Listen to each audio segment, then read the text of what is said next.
will be coming up so you have practiced with Lita and Barney. Good afternoon, everybody. McAllen. I can't read it from here.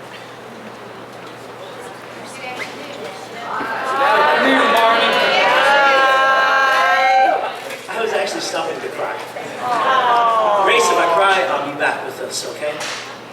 I was doing great, and I walked into Jerry Garcia singing the song that Sarah loved. Oh. As Sarah was saying to me, first of all, I want to thank everybody who's come to this gathering. This is a celebration. This is Sarah still looking down on us because she was always so short. Slipping up on us. So thank you for all being here. You are the pillar of our peaceful community. We are a village. We are not a city. We are a village. And it takes a village to raise a Sarah. Oh. And tuna banjo. Oh, as I was thinking this morning, I was thinking,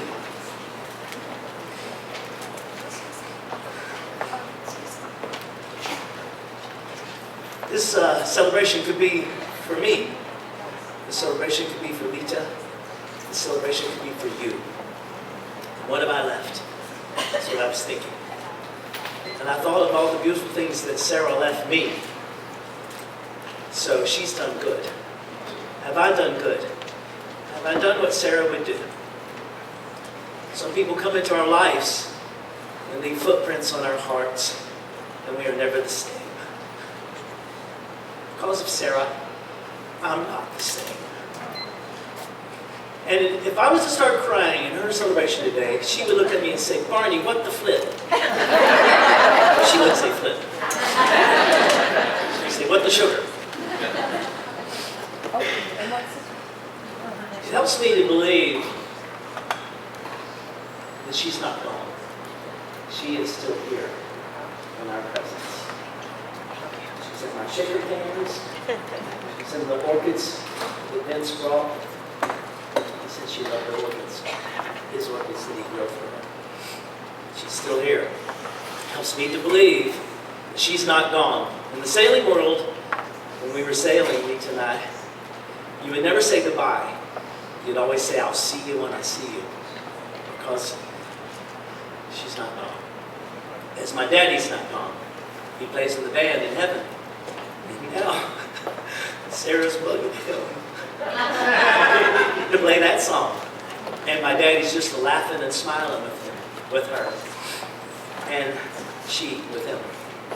She's probably making shakers at the pearly gates or something. I don't know. Y'all know her shakers? She'd always come out and start handing out shakers at our gigs. We do every third Saturday at Manja.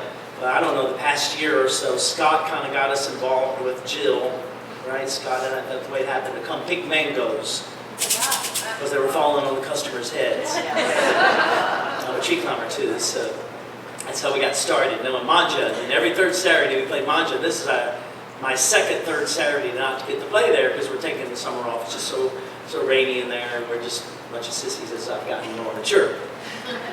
So I miss my Manja gigs. We'll be back in the fall. But that's where I really got to know Sarah. She'd come out and hand out shakers to everybody and get the place rocking and shaking and moving. I was going to stop and write something down, but Sarah wouldn't have it that way. Sarah would have me write down a script. Sarah would have me live it. Sarah would have me be it. Sarah was always where she was. She was never where she wasn't. She was never where she wasn't. She was always where she was. I loved watching them set up their tent each night with their artwork from Haiti. And Sarah and I, we were both the same. Lita and Scott are pretty much our pillar, our rock, right? They're getting things done, and Sarah and I are getting distracted. Sarah was never distracted, was she? No. Because she was always where she was, regardless. And I'd see Sarah, I'd see, just like Lita would lean over to me and she'd be smiling and talking to me. I'm telling you, Barney, when you get set up, we're only 5 minutes. And Scott would be talking to Sarah, and I'd hear Sarah say, "I love you, Scott." Anyway, I tell Lita the same thing every day, every minute. Sarah taught us to be who we are, to be just you and me.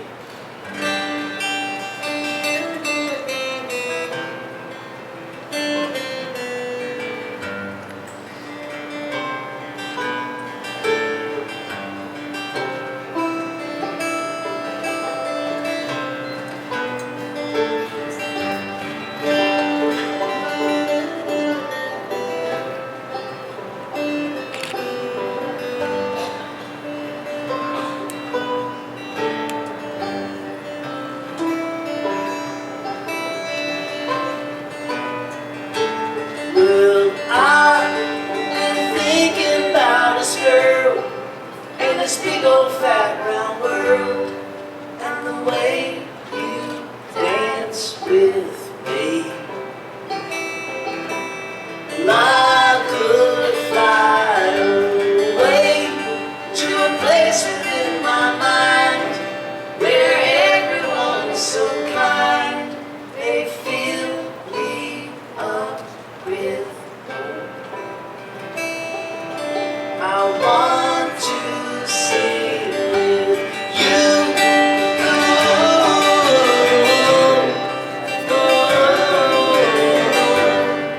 La la la la la la la la. Friends, I know they come and go. They'll be just fine and know. They spread their wings for peace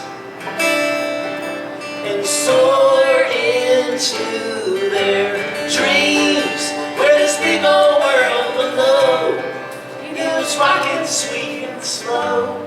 It's so good to see you free, to be just you and me. Everybody say me. Me. Sarah would want us to be us and nobody else. But be you. It's the easiest thing to be. Sarah taught me that. Be you. Because she was nothing but her. Whoa!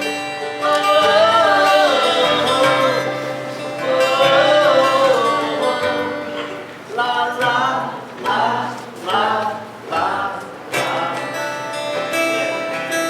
La la la la.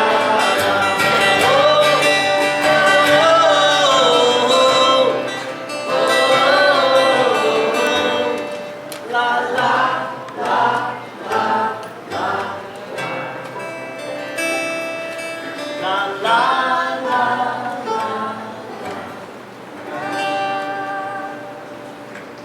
Beautiful, beautiful. Give something.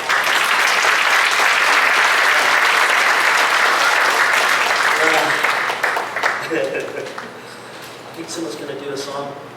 We're going to move along in our program here. Joe B, is that correct? Yes. Joe, glad you're here. Let's get you started.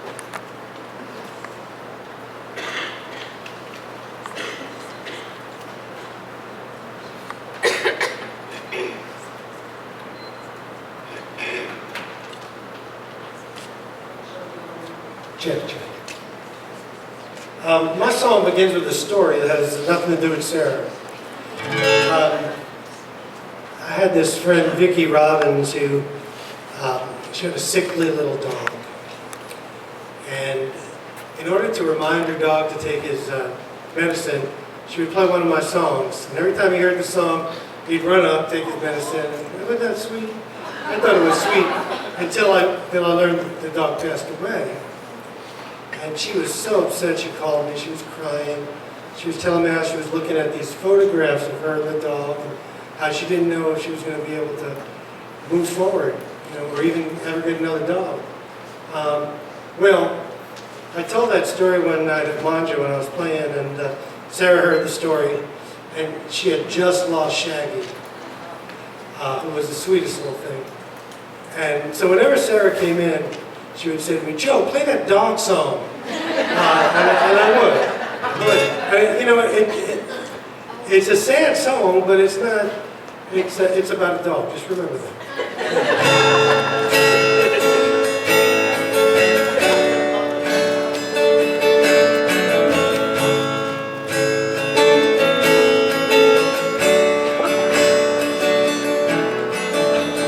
I've been looking at a photograph of you,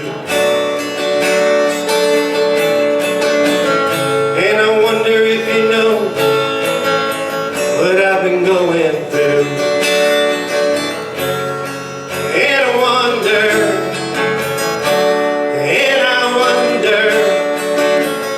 wonder if I'll ever get over you.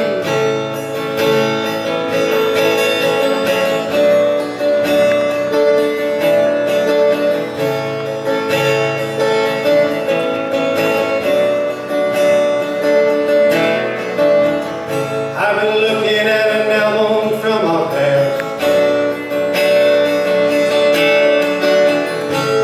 We were together, but I guess that couldn't last. And I wonder,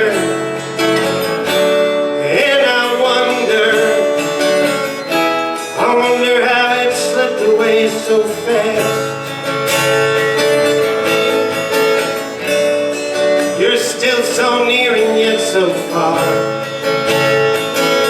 I can almost reach out and touch you where you are. You're like a reoccurring dream that always wakes me up, but I can never be redeemed. There's a photo of us standing by the sea.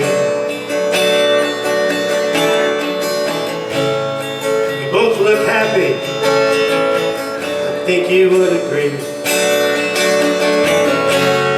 And I wonder,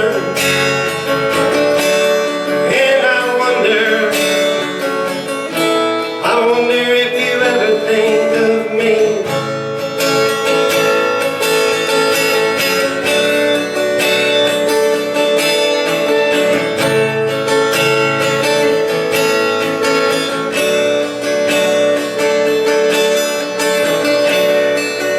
You're so near and yet so far. I can almost reach out and touch you where you are. You're like a recurring dream that always wakes me up, but I can never be redeemed. I've been looking at a photograph of you, and I wonder if you know what I've been going through. And I wonder, yes I wonder how it is I'm still not over you. And I wonder, yes I wonder how it is I'm still not over you.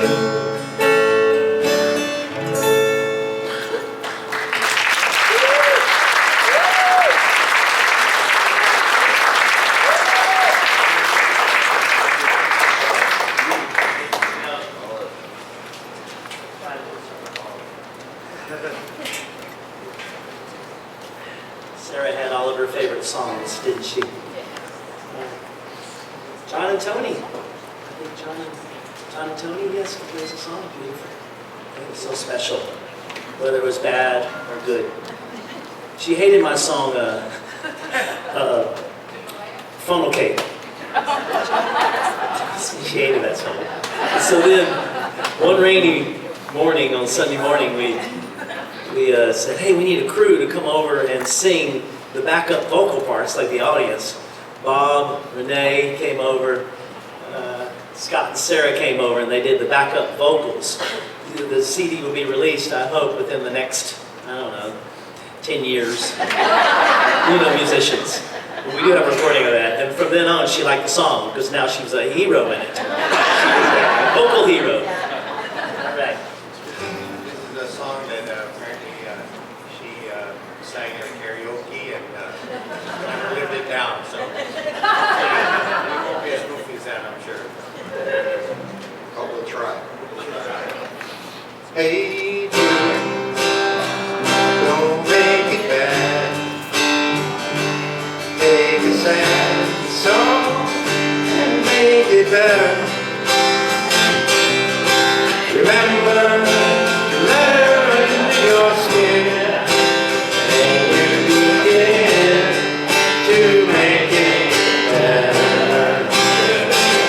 Hey, Jude, don't be afraid. You were made to go out and get her. Remember to let her under your skin, and you begin to make it better. And anytime you feel the pain, hey Jude, refrain. Don't carry the world upon your shoulder. Well, you know that it's the fool who plays it cool by making this world a little colder. Na, na, na, na, na, na, na. Hey, Jude, don't let me down. You have found a girl, now go and get her. Remember to let her into your heart, and you can start to make it better. Let it out and let it in. Hey, Jude, begin. You're waiting for someone to perform.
My daddy always told me, tension, never release.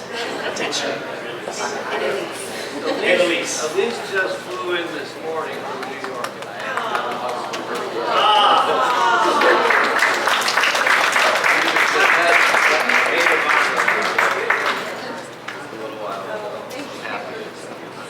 Thank you. And it's such a sad honor to be asked to say some words for Sarah today. I'm Elise, and I thank you, and my heart is ever beating for Sally, for John, and John Jr., and Sharon, and of course for Scott. She loved and was deeply, deeply proud of her family. We have a great gift, all of us do, in tracing the meteoric life of Sarah, the bright career of Sarah. To know her was to know her effervescence, her loving and open heart. Her greatest regret was that she couldn't love more. We've heard a lot today that she was tiny, and of course you all know that she was a tiny whisper of a woman. She would also move in just erratic ways occasionally, and you always had to be on your toes around Sarah.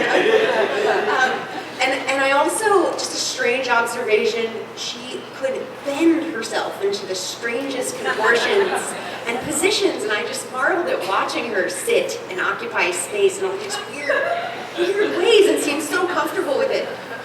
And you know, it strikes me now, and it struck me occasionally then, that that was the big struggle of her life, was her gentle and accommodating spirit would bend in uncomfortable ways in a world that maybe was not always accommodating to her.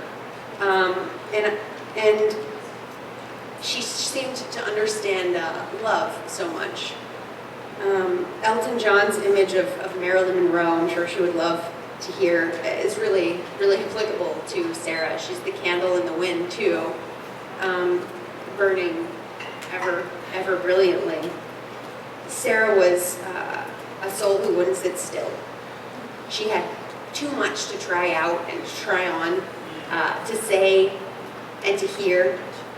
She was both bold and sensitive.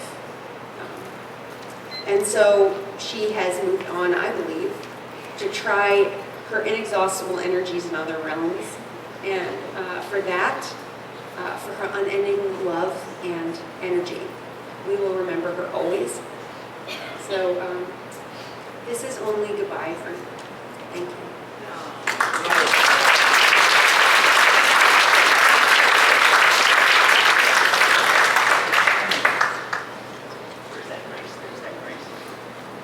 Your microphone, Grace asked.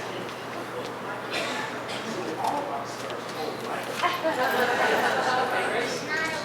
Well, in my book, you're a rock star. Let me turn that on for you, Grace. Okay. Grace, are you working? Yes. Good. Yes. Grace is a rock star.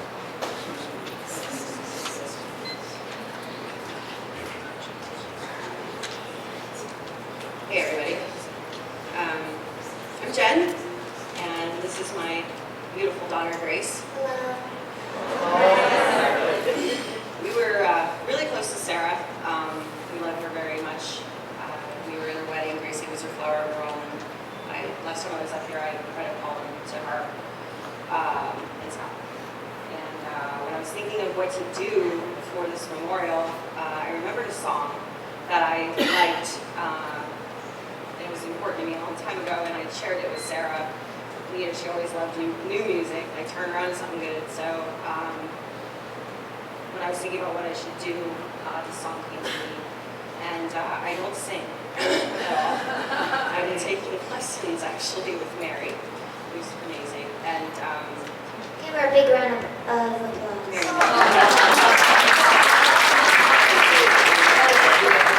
So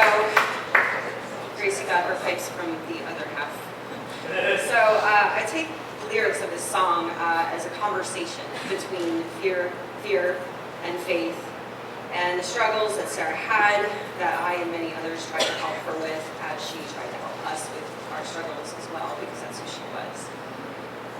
And so one of my biggest fears is singing in public, but Sarah gave me a plaque that I have in my house right now that says, "Let our courage be greater than our fear."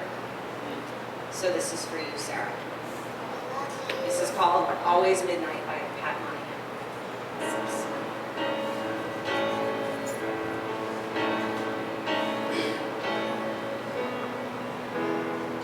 Seems like it's always midnight, sweeping up broken glass after every fight.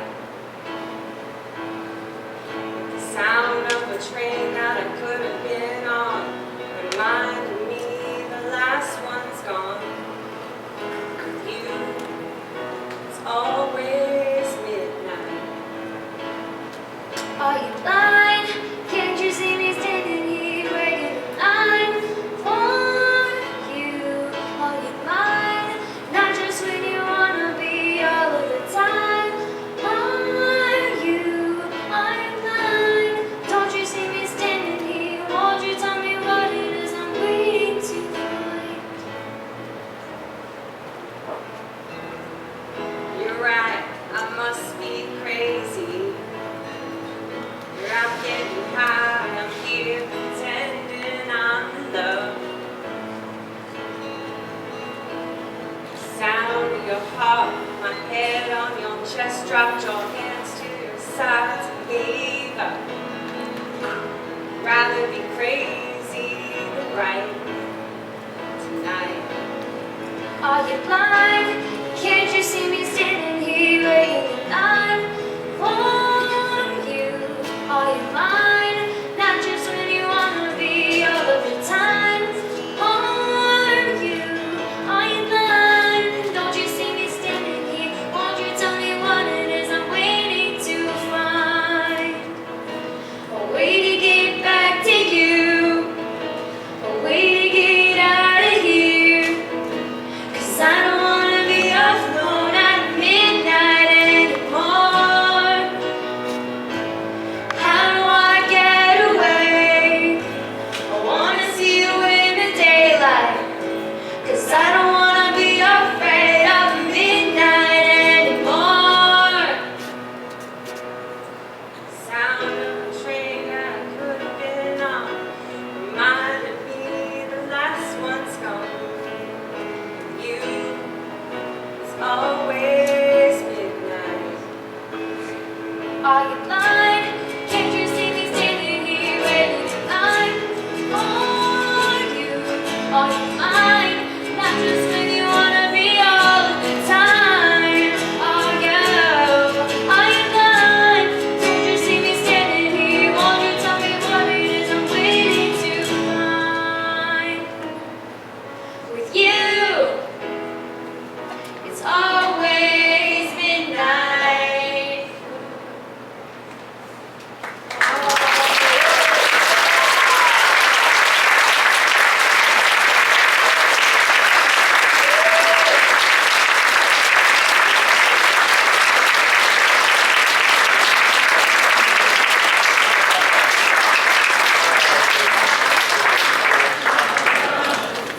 Well, together with Sally, we lay claim to Sarah.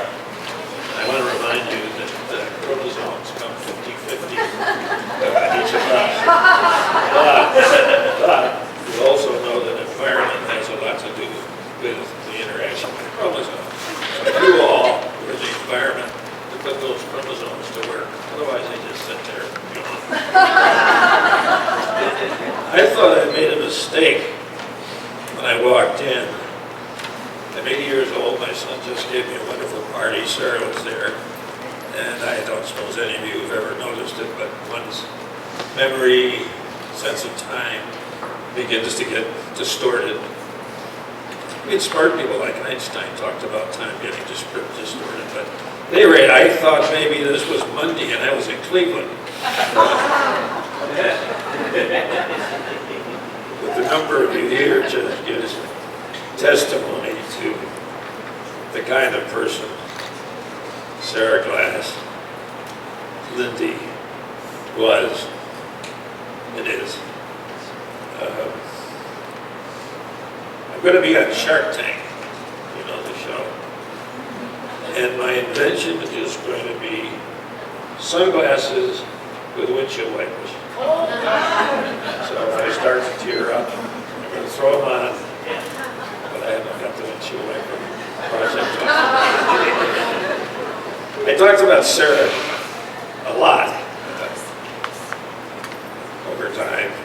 And there are only two kinds of people in the world that I lived in. And when I talked with people, and I talked about Sarah and my son John, with regard to Sarah, a small number of people, when I asked, have you met, do you know Sarah, said no. But the preponderance of people, when I said, did you know Sarah, broke into a laugh and a grin and a smile, and told me something particular that they remember. You didn't meet her and forget her. All of you, in one way or another, have come to know that wonderful gal. She had a sense of humor, and it came out in a lot of, and it started early, started very early.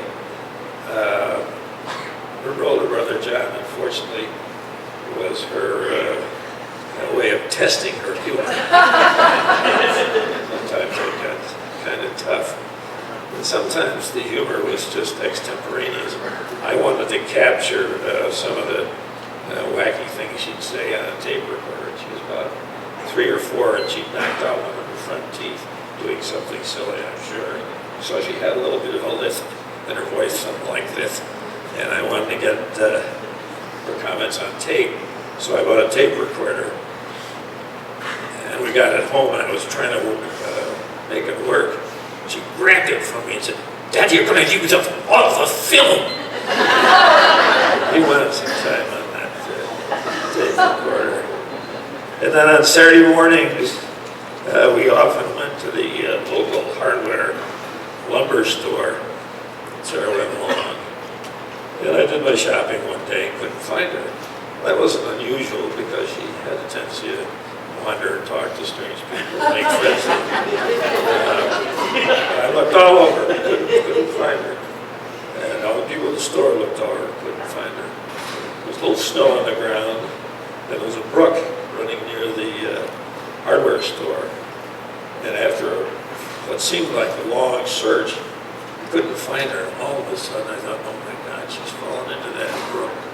Well, that hardware store sold dog houses, and they were outside.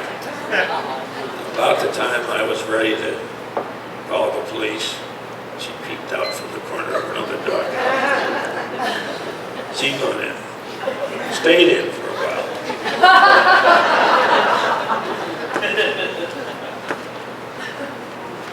And I was thrilled when she married Scott. Every parent wants their child to marry the right person. And some of us make a few false starts, but Sarah, together with Scott, just brought out the best of both of them, I think. I went with my wife a couple of times to the Manja on the night when the moon was bright, the patio was in full swing. Oh, my word, what a scene. And there in the middle of it was the whirling dervish called Sarah. She knew everybody. And she didn't stop and talk with one person for any length of time. She was like a pollinating bee. Right on them, moving. It seems sad that only 18 months ago, it was wedding here. The parents are not supposed to stay and all her life. But that's the reality. And she did have a period where my phrase for it is, she lived with demons. They had a bad influence on her for a long time. But those demons have pretty strong claws, and breaking them is tough. With support from her family and Scott in particular, she got those demons under control. And that's no small accomplishment. There's a side to Sarah that you wouldn't necessarily know about, nor have experienced, because you saw, let's call it the party, the celebration version of Sarah.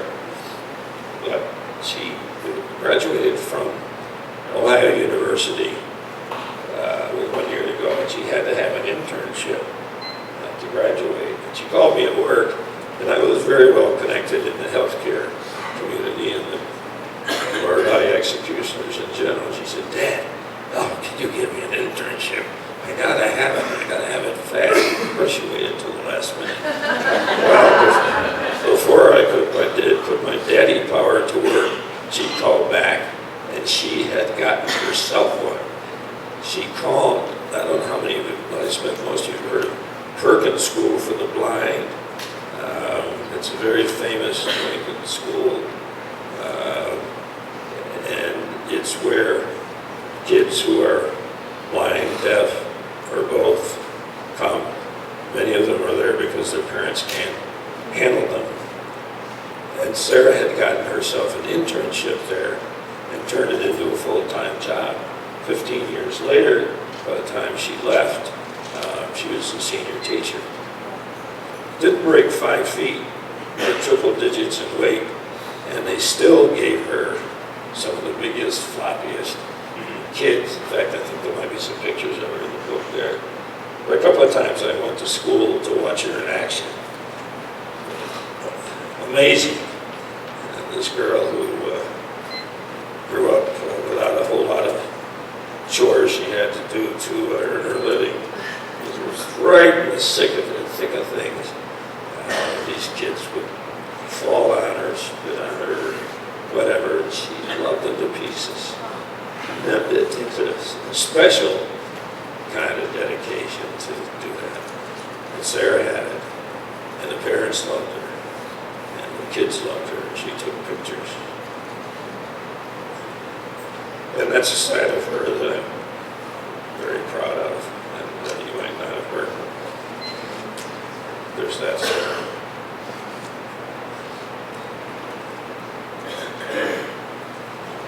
Let people want to feel they've left this earth a little better than they found it. And in the kids she touched, she did. So now my problem, or my challenge, more of a challenge than a problem, I guess, is how to deal with the reality. And let me put these on just in case. Let me get a napkin in case tears run down.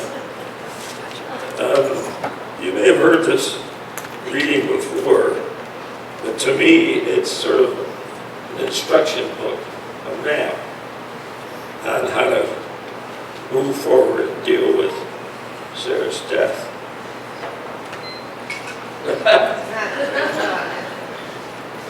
You can sit down. At my age, sitting down is a thing I do with great pleasure. And if you think putting shoes on at age 80 with arthritis, then you'll be there one day. At any rate, it's called She Is Gone. It's not original. You may have seen it. But think of it, or my suggestion is you think of it as a road map.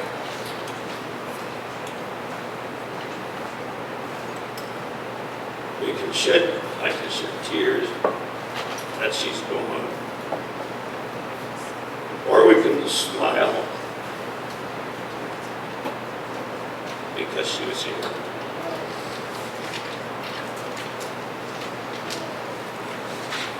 We can close our eyes and afraid she'll come back. Or we can open them and see what she's left. Our heart can be empty because we can't see her.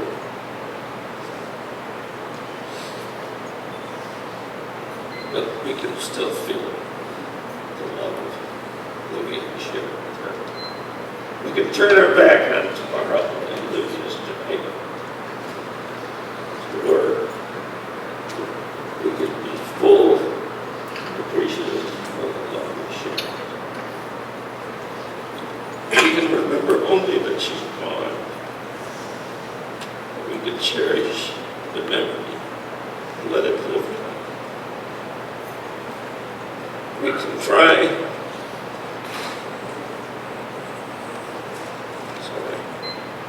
We can try and close our mind, be empty, and turn our back. Doesn't work. Or we could do what she wants. Smile, open our eyes, love, and go on.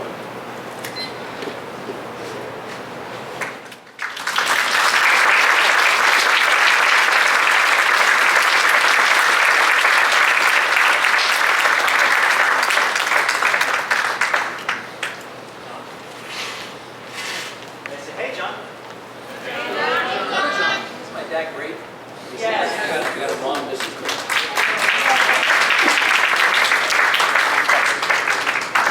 And unlike some of these cool characters, I'm going to stay on script. Thank you all for coming today to celebrate my sister Sarah's life. She's going to be remembered. I'm going to remember her for her many gifts, her free spirit, which is in evidence here today, her caring nature, her vulnerabilities, all made her such a lovable person. I'm going to miss her dearly. You know, standing here today in a place where just 18 months ago we were celebrating her wedding, it is particularly difficult for all of us. I look at all of you, I see the grief that we share together, and that loss, and I ask, how did it happen? And when will we get over it? And it's been a couple of months. But I don't think that's the right question. I don't think we want to get over Sarah and her passing. I think we have to get used to this and live with it and celebrate it every day. Because that's the way she lived, and that's the way she lived. When Sarah and I were young, she was the cute one. I think you all probably can figure that out. Pictures. She could have my dad laughing for hours, pretending to mispronounce words or play with the tape recorder, all for a laugh. And I would try to do the same thing, and it just didn't have the same effect. Because being cute and getting attention was a unique talent of Sarah's. Yeah. She was also the musical one in the family. Playing piano in our living room by the hour. She later discovered pop music, and it never stopped coming out of the room. She'd go on to be in the middle school musical, and then later Shakers. Music was part of Sarah's life, and is here today in that celebration. So was talking. Sarah talked, and anyone who ever got a phone call from Sarah could testify. She never would get off the phone. There was so much that needed to come out. Back when I was young with Sarah, my mom remembers the story now. I know it before she told it last night. We had a parrot in our house, a yellow-naped Amazon. Those of you know parrots, yellow-naped Amazons are the kind of parrots that learn how to talk. First thing that parrot learned, every time the telephone rang, this is back when telephones had cords and you had to share them, the parrot would say, "Sarah, telephone." and that was that. As we were older, Sarah and I went our separate ways. I went off to college first, never really returning home. She finished high school and went off to college herself. I wish I had stayed closer in those days, but I didn't. She went on to accomplish so much, and you've heard my dad talk about it. not just in college and graduate school, but working with kids with special needs. She once told me that she got the job at Perkins because they wanted teachers who understand how hard it was to try and to fail and to try again and overcome obstacles to eventually succeed. Sarah understood that. She had her own challenges, and she overcame them, and she had the compassion to share that with others. She shared that same love with my kids. I've got 3 daughters, and when they were young, Sarah and my dad would sometimes come to visit. And she was a favorite aunt because she always had crafts and some great ideas. One day in particular, they were babysitting, and they went out to dinner. And it turned out there was a long line at dinner. So, not missing a beat, Sarah came up with the perfect solution: dessert for dinner. So off they went. They had ice cream, they had a hard scoop for dinner. It was a great idea. It was pure Sarah. She later moved here to Florida. She endured a more difficult period of her life, but even from that, bad things, good things come. I drew much closer to Sarah during that period as she went through recovery. I used to text her every morning at 6 a.m. to make sure she was awake. And sure enough, I'm ready to start every day. And sure enough, she texted me right back at 6:01.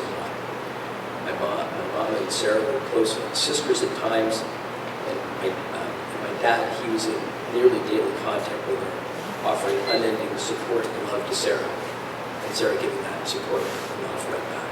Through all those struggles, it was an enormous gift to her friend. Probably the most important gift, though, of that period was meeting her future husband, Scott. All of you know Scott here. Many of you have heard how I've met visiting his mother in St. Pete in the same building in that famous parking lot story.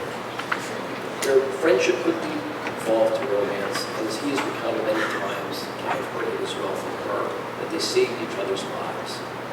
That's a true gift.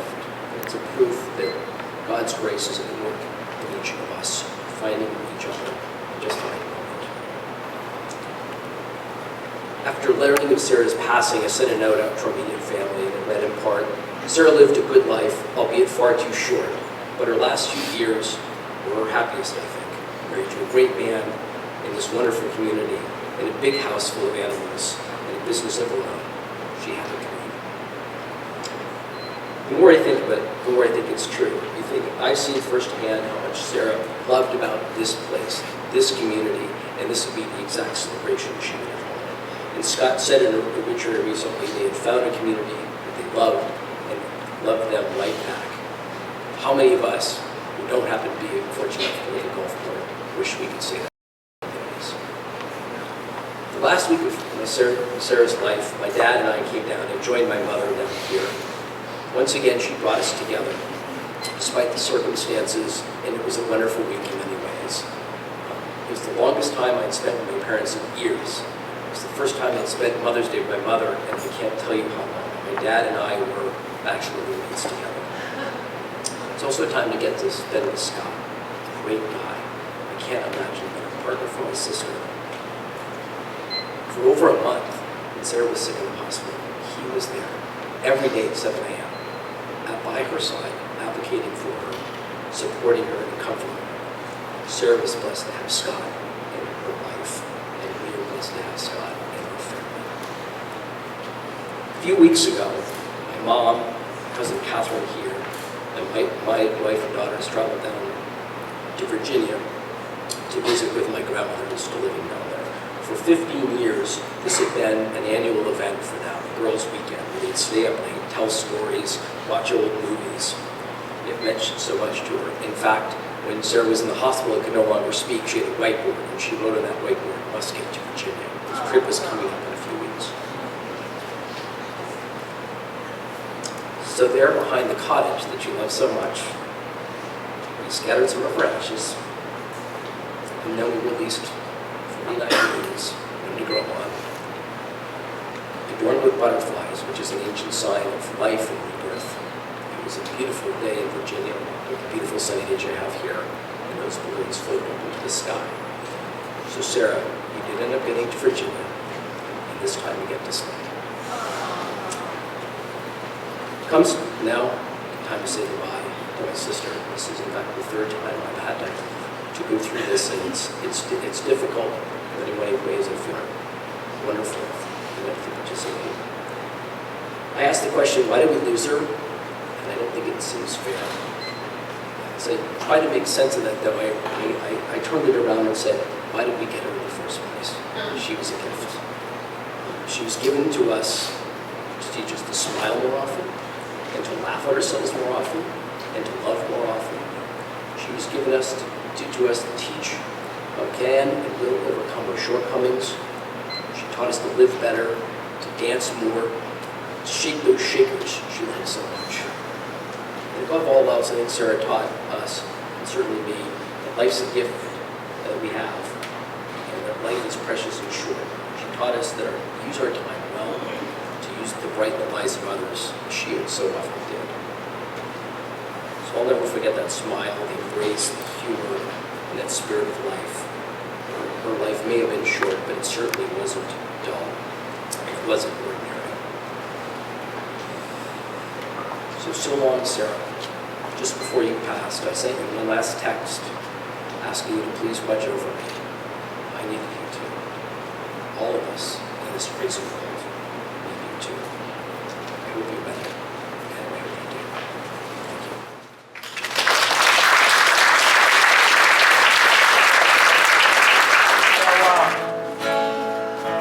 Barney had it right when he said that Gulfport is a village, and I, for one, am very happy to be a part of this village. And it hurts, it leaves a hole when somebody who's a big part of that village leaves you. And one thing we say about Sarah, though, is that she finally managed to get both Bud Good and Joe B to wear long pants in the middle of July, which is no minor accomplishment. Scott asked me to write a song for Sarah, and I said, sure, I'd love to. And I thought about it, and I thought, what should I say? And I remembered that you can tell a lot about a person by the company that they keep. So I wrote this song about Sarah and the person that she hung out with most of the time. Was kind of a party animal. It's called The Girl with the Shaggy Dog.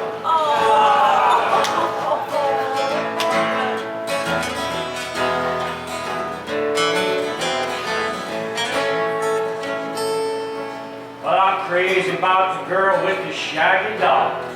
We dance together every time I play this song. Barking out a tune, making lyrics up, they like to make me play till the sun come up. Where do they get the stamina to dance that way? Maybe some of them biscuits, I just couldn't say. Oh, I ought to be in bed tonight, sleeping like a log. Don't want to disappoint the girl with the shaggy dog. A few notes from a man with a cat.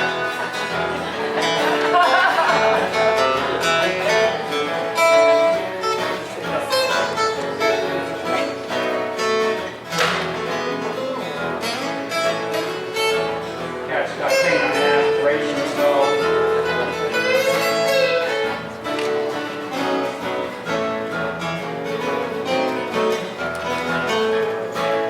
Oh, Shaggy, don't you know it's not just you? Guitar players want a biscuit too. Oh, don't forget to save one for me. I think she bakes them with her own special recipe. Well, she's the kind of girl who lets him drive her car. She even taught him how to play the air guitar. And if you think this number needs a snappy epilogue, just say I'm crazy about the girl with the shaggy dog. Take it away.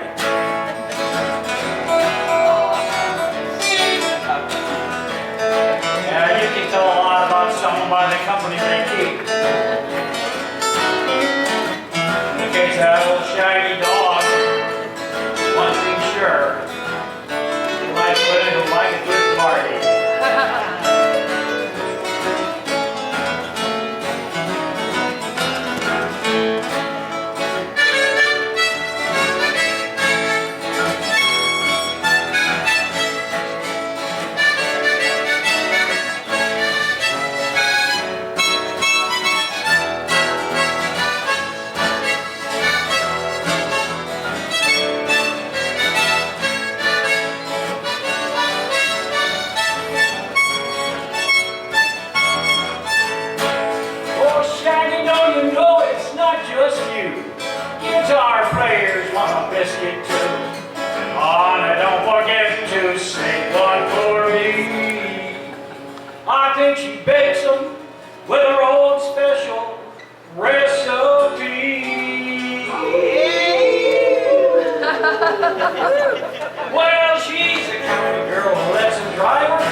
Just say I'm crazy about the girl with the shaggy dog.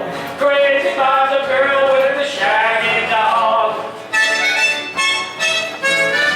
Yeah, I'm crazy about the girl with the shaggy dog.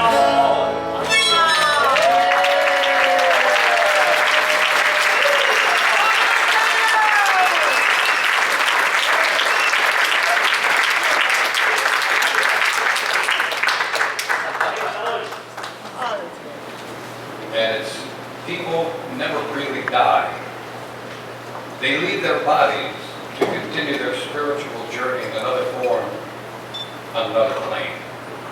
Death cannot overtake life. When you spend time honoring the dreams of the one who has changed, when you continue standing up for the things they believed in and doing the things you love doing together, you're saying, this person continues to touch my life. That's paraphrased from the writings of Johanna von Song, brilliant author. And I agree, Sarah made a mark. And we're going to make it indelible. So I wrote a song instead of a poem, and I managed to get through that. Yeah, you did. Yes, indeed. So mine's coming up. We practiced this in the bathroom. Somebody came in the bathroom and says, what's going on here? Not a garage band, but a bathroom band. Now, there's going to be a surprise at the end, so you all be kind of prepared, because you're going to get some in your hands you can play with. Yes, yes. Okay. Pizza, can we go ahead? Pizza. Thank you, Doug. Okay, come on, Ron. Yes. Oh, here comes Lisa. Yeah, Lisa's going to help us out when it comes time. She'll know what to do. We'll give you a cue. Yeah, we'll let you know. Yeah, we'll let you know. Oh, I got pastors out. Oh, you have passer Yeah, outers? they're all pastors out. Perfect. I used to be a passer outer.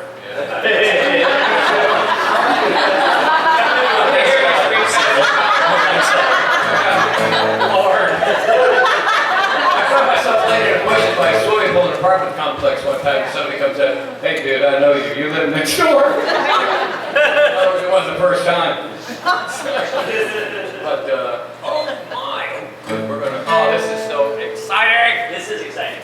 Right. I love just the way that no matter what he comes up with, it always fits with what I'm thinking, what's going on. And were y'all here for the wedding 18 months ago? Yeah. Anybody here for the wedding? We did something about I don't want to go back to the city. I think was talking about. She wanted to be in Gulfport here. He did a beautiful piece, and then once again we rehearsed in the bathroom. Yes. That day. So we've done our bathroom time. Let's see what this does. Okay. Yeah. Yeah. Hope you watched the Annie's. I'm gonna rock, rock, rock like Sarah. That's right. Like I know she ain't here, but just dance, dance, dance like Sarah did. But she don't care what people say. She's gonna get out there and dance anyway. Life's too short to go around singing the blues. That's right. Yeah. Never going back to the city. No, no. I'm never going back to the city. Oh, no. Yeah, that's right, baby. Put those hands together. I hear you. Love, like Sarah. Make it unconditional. Touch people's hearts like Sarah did.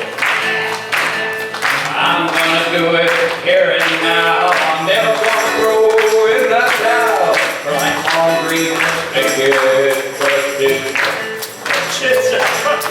Never going back to the city. No.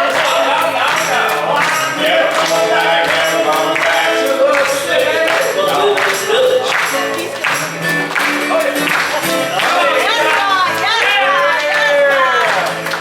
I wanna smile like Sarah.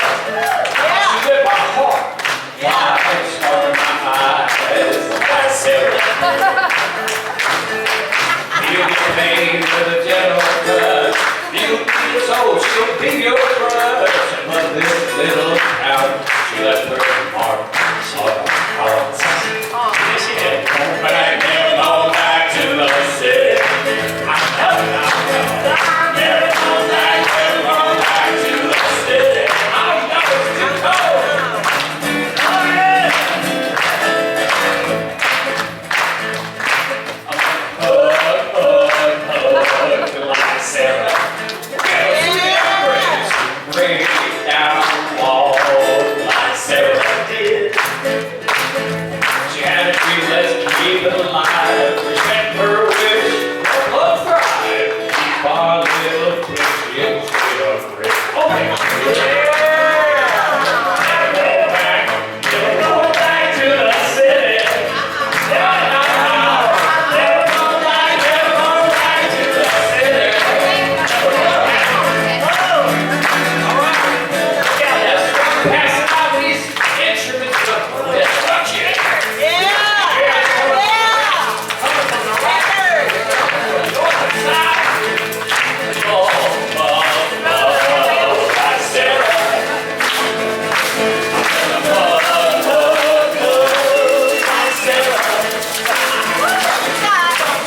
smiling with us right now. Yes, sir. I just kind of be up here and help people get set up and say a few things. First thing that came across my mind was a song that Sarah used to always ask me to sing. I thought there's no way I could do it because it's pretty much the world's saddest song ever. She wasn't like that, you know. She was always happy and littlest lady, but she was certainly my biggest fan and always made me feel that way. That's how I met her. I met her through the music, dancing, and being wild, and coming right up to me while I was singing and asking me questions.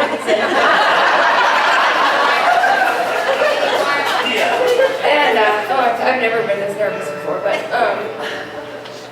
I think the reason she liked the song, I think there were two reasons, but one of them I think is because she knew what this felt like. And I have too, we all have. But she got through that, and she knew how to help people that felt the way this song feels. And that's what we have to do, right? We go through our stuff, and man, life can be hard. But then we're better on the other side of it, because it does make us stronger, and people make us stronger, and that's what Sarah did. She was really my biggest fan. We played Pink Floyd a lot, and we played this big Pink Floyd melody at the beginning of the night. It was when we first met Sarah, before I was totally in love with her, and she came up and she said, "Play Pink Floyd!" And the drummer, and no, I think Barney said, and my head said, "We can't play that, we just did it." I said, "Wait a minute, she's our biggest fan." And she goes, "That's right, I am your biggest fan." And we did it. The drummer was like, "Yeah," that's when the drummer, we all fell in love with her because it was the truth. She was our biggest fan. She asked me to sing the song every time. And I don't know if I can get through it, but it doesn't matter because we're going to work it out. That's right. We got ya.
I walk alone by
us, and she's a sound woman. And the sound is really important to her. The sound, when you have musicians in the audience or sound people in the audience, the sound is so important to her. And then what happened, Anita? So you guys know how Sarah would always take the shakers and pass them out, right? Well, this person has a real connection to rhythm.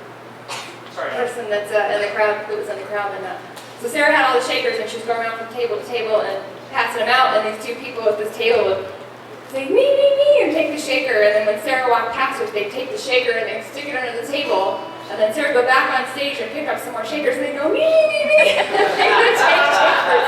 And before you knew it, they had like 18 and 20 shakers under the table. The shakers was bugging her. The shakers was bugging her. People all shaking rhythm. So of course, you know, the person learned to lighten up a little bit, but it all worked out okay because Sarah discovered the shakers, and in her awesome way, she was like, "Oh, shakers!" You know?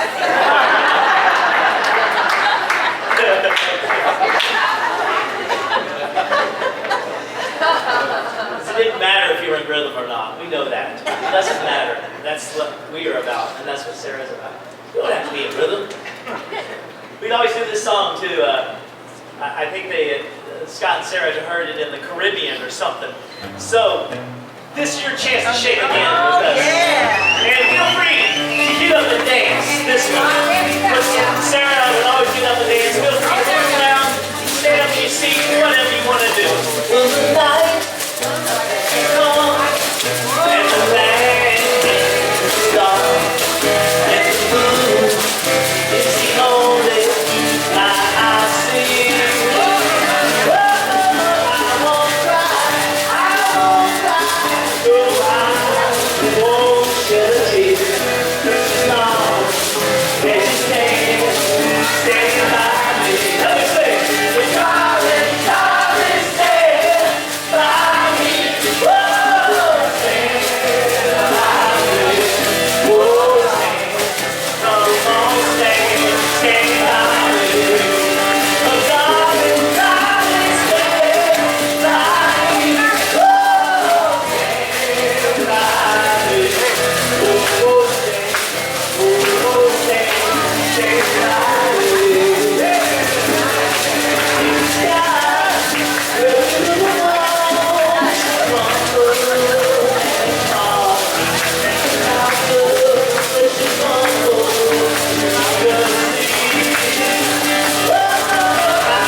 Set up where we were going to do Stand By Me and Black Muddy River.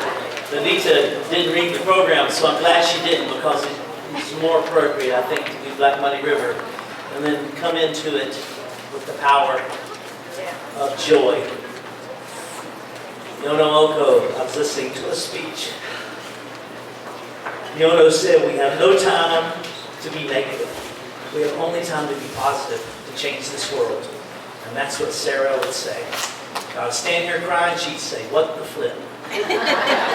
Scott.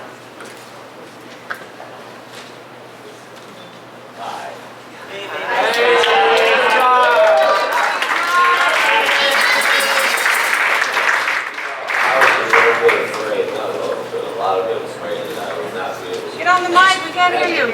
Extemporaneously speak is I'm reasonably well good at, but under the circumstances, I thought I'd write something. But you know what?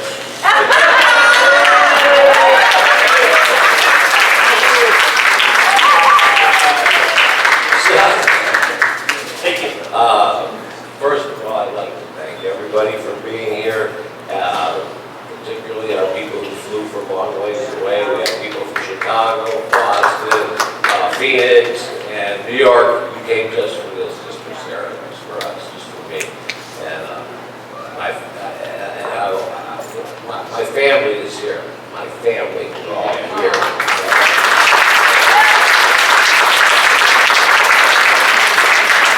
My immediate family is here from Chicago, and I'm married into this other family, Sarah's family, and very shortly after she passed, her dad called me, spoke to me, he said, "Scott, you decided to marry my daughter and join this family," he says, "now you're stuck with this family." And that makes me very happy, proud of them. And in the days up till today, throughout her sickness and so forth, they were supportive. We spoke every day. They were just amazing. And you guys have just been amazing. And I know that the way I'm going to survive this is because of you all. I know you got my back. We love you, Scott.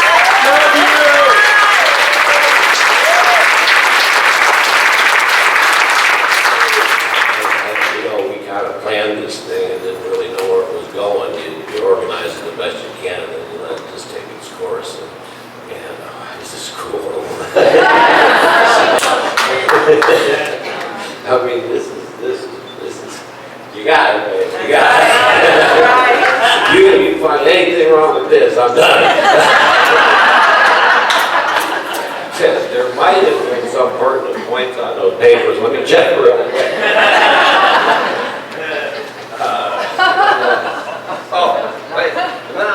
It's all been said, Jesus. No, this is important. I'm going to read these words because I think many of you will relate to it here, and those of you who can't directly relate to it, I hope you get it. I'm pretty sure you will. Sarah and I had a close mutual friend. His name was Jim. He's friends with some people here as well, and he used to occasionally, casually talk about when he goes to Happy Mountain, referring to when he dies. And he was an atheist, but that didn't factor in. He was still going to Happy Mountain. He got sick a couple of years ago, and Sarah and I would each go to visit him individually in the VA hospital. She was the last one to see him before he passed, and she asked him a few days before he did pass to tell her about Happy Mountain. And he did it, and he did it in great detail. And he described the mountains in the distance, and the always clear nights with the moon shining brightly. Since then, whenever we had a clear night with a bright moon, Sarah would always grab me and take me out in the yard and say, "Look, there's Jim up on Happy Mountain. Say hi to him." People always discuss what happens when we die, and I've always been on the side of having no ideas on what I'd have to make the best of what I got while I got it, while I'm here. Right now, I want to believe there is a Happy Mountain. Old Jim and young Sarah up there talking away, and I think we know Sarah like to talk. And I'm going to believe that because I want to join her and Shaggy and everybody else up there once again when it's the right time. But until it's the right time, I'm going to continue to live my life here to the fullest. The way we talked about it, everybody's talked about this. Music and dancing and love and friendship with my family here, the way Sarah did, and would want me to, and want every one of you to. Thank you. I love you all.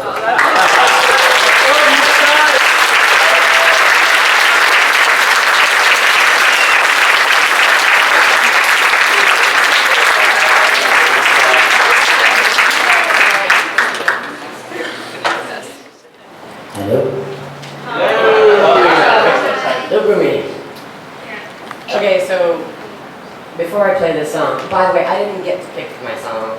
I was told what song. I was told, well, so I gotta tell you first of all just how honored I am to be included in this family. Deeply, deeply, deeply honored. I feel incredibly blessed. I've only been in this family for a very short time, and how I met Sarah was dancing at Manja. I forget who was playing, but I'm a dancing fool, and she's a dancing fool. And who was, I think it was Elise that was talking about her movements and how she could contort herself. And if you ever saw Sarah dance, sometimes she kind of had a lane going on. Like she could do stuff that you're like, wow, how'd you do that? And did that hurt? Just wondering. But the moment we met, and on the dance floor, well, on the dance pavers at Manja, the moment we met, we instantly clicked, and instantly fell in love with each other. And I absolutely, and when we played, she pretty much wrote my set list for me. So, yeah, she did, yeah. So, if I was playing, and no matter what song I was playing, and no matter if I played it already, she's like, so have you done Bobby McGee? I'm like, yes, I have. She's well, you mean, Bobby McGee? Okay, we're doing Bobby McGee. Again? We just did it 5 minutes ago, that's fine, we'll do it again. And she's like, you played Dubs yet? I'm like, yes. She said, well, how about play for me? Like, you got it, anything she wanted. Anything she wanted, I was absolutely delighted to give her. Maybe sometimes at the expense of the folks who'd already heard it twice. But I absolutely, every time we saw each other, it was just, we fell into each other's arms, we fell into each other's energy, and I really feel incredibly blessed and honored to have shared energy, shared space with Sarah and Scott, and I'm really grateful that I get to still share space with you. So the song that I didn't get to pick, but that I'm playing, was one of her favorite songs. Bobby McGee was actually #1 because, and she would get out and dance, like, she would absolutely, she took over the dance floor, and I'm sure we're supposed to be now. But this was one of her favorite songs, and this particular version in particular. So Sarah, with all my love I have for it to you.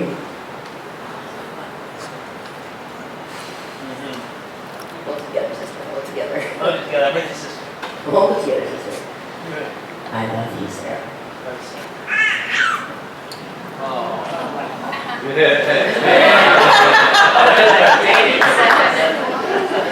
Perfect.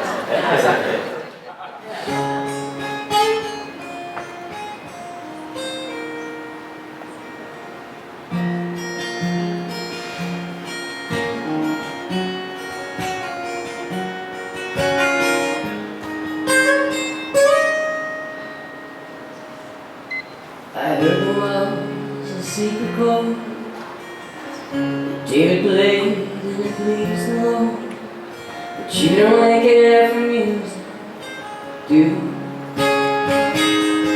It goes like this: the fourth and the fifth, the minor fall and the major lift, and the baffled king composing hallelujah. Hallelujah, hallelujah,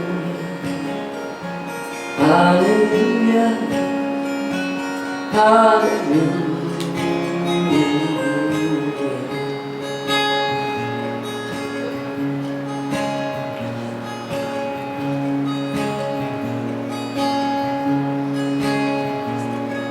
Your faith was strong, but you didn't prove. You saw her bathing on her beauty, and the moonlight overthrew. But she tied you to her kitchen chair, she broke your throne and she cut your hair, and from your lips you drew an hallelujah.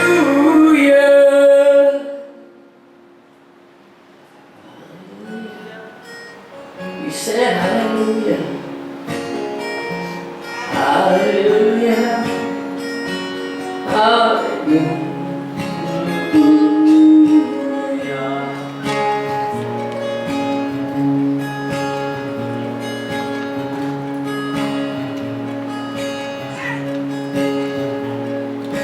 Maybe I've been here before, seen this room and I walked this way.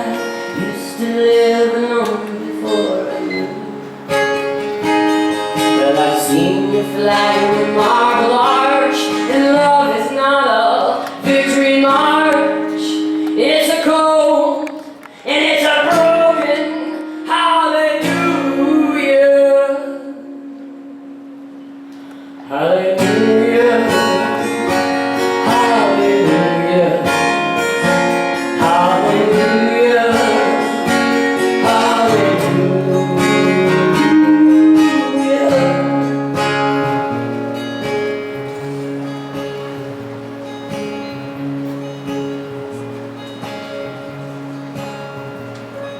There was a time when you let me know what was really going on below, but you didn't really show that to me.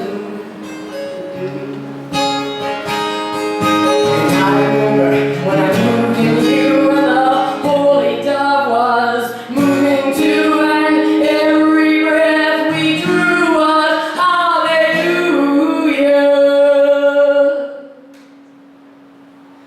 Hallelujah. Hallelujah. Hallelujah.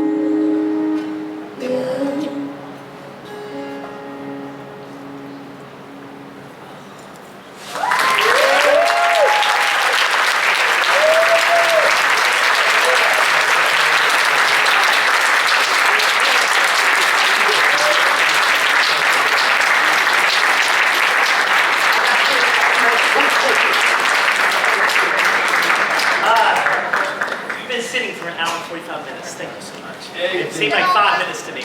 Can you all join me in the middle of the room, please? Buddy, you are the heart. We did something 18 months ago.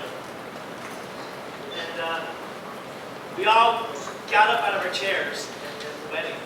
And Sarah and Scott were in the middle here. And we had everybody come up. And if you're comfortable, put a hand on a shoulder. Come on up and put a hand on Scott's shoulder, and I wanted us all, if you're comfortable with this, if you're not, stay on the outside. Come on up. So what we're going to do is we're going to connect all of our energy. Connect to somehow. We're connected to Scott. We're connected to each other, believing that this is a celebration of our peace on earth. No time for negativity. We have nothing to do but be positive, move forward. And I've told Scott, you can call me at 3 in the morning if you want to. I'll be there for you. Just call my name and I'll be there. What are you going to do?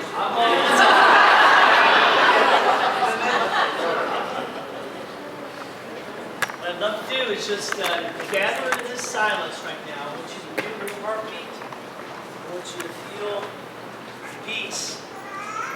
Sarah's brought us all in our community. I strive to be the Sarah. I strive to dance like her. I strive to shake like her. I strive to be more like Sarah.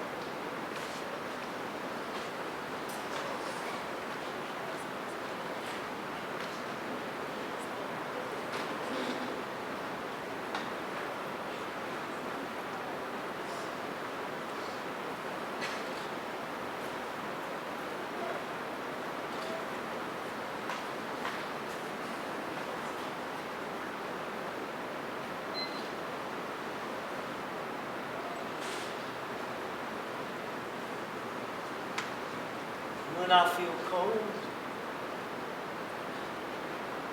Want me, and when I feel I can't go on, you come and hold me. It's you and me forever. Sarah, smile. Oh, won't you smile about me, Sarah? Oh, won't you smile about me, Sarah? Yeah. I feel cold, warm me, and when I feel I can't go on, you can hold me. It's you and me forever. Sarah, smile. Ooh, oh, won't you smile about me, Sarah? Yeah, yeah. Won't you smile about me, Sarah? Yeah. Oh, sometime in life we all have pain, we all have sorrow, but if we are wise, we know that there's always tomorrow. We know when you're my star, I'll be your friend. I'll help you carry on, for it won't be long without only somebody to lean on. Just call on your brother when you need a hand. We all need somebody to lean on. Just might have a problem that you understand. We all need somebody to lean on. Just call me if you call me. If you call me, if you call me, if you call me, if you call me,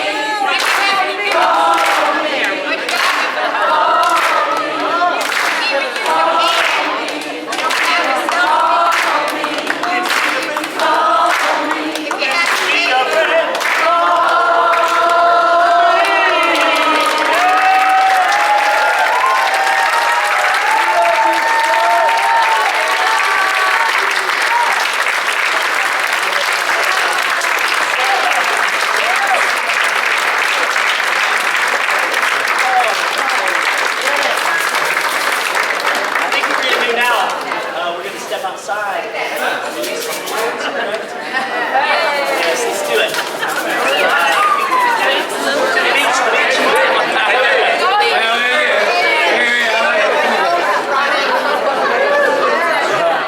a balloon? Come grab a balloon if you want a balloon. Thank you, Chris. Thank you, Chris. Yeah. Thank you guys. Yeah, yeah. All right. Take your balloons. Get your balloons. Go. Good.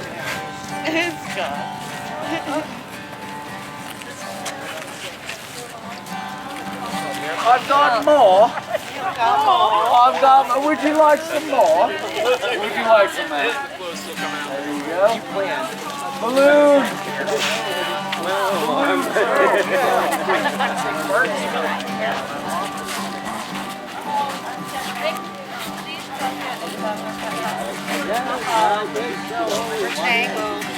One fine morning when this night comes around, fly away to a land on God's celestial shore. Scott, quick question. So after this, what happens? Going in, party and jam, play music, eat, talk. I just need to plug in the battery after this. Fly away in the morning when Be attacked by balloons. I'm not planning on anything. Would you like that one? fly away, oh glory, fly away in the morning when hallelujah, flying by, I'll fly away. What do you think, Scotty? Should we fly her away? Oh, yeah, send them on, send them on. Send them on. Yeah. You Off know to that. Sarah. I'll fly away, oh glory, I'll fly away in the morning when I die. Hallelujah, bye bye. I'll fly away. Oh, will the circle be unbroken by and by, Lord, by and by? There's a bitter on the way in the sky, Lord, in the sky. Help me sing it. Oh, will the circle be unbroken by and by, Lord, by and by?